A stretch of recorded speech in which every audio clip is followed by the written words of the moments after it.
Rekaman video tingkah pemalak di gerbang tol Kramasan target kendaraan barang. Aksi pemalakan di wilayah Sumatera Selatan sudah meluas hingga ke kawasan tol.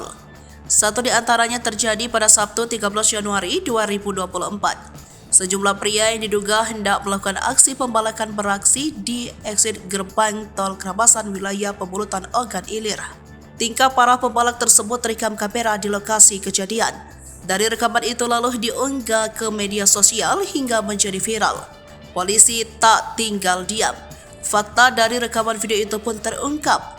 Pada video berdurasi 1 menit tersebut, sejumlah pria tampak meminta uang kepada pengendara yang baru keluar dari gerbang tol akses tol Kayu Agung, Palembang itu.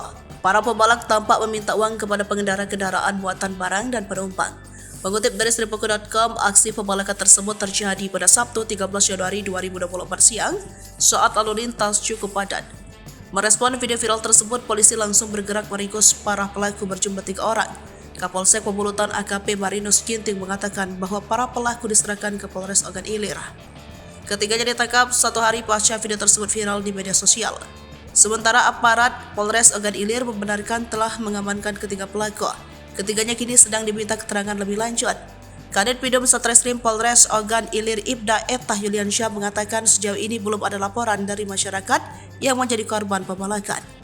Untuk keterangan lebih lanjut silakan tanya Kasat Reskrim, kata Etah dihubungi terpisah.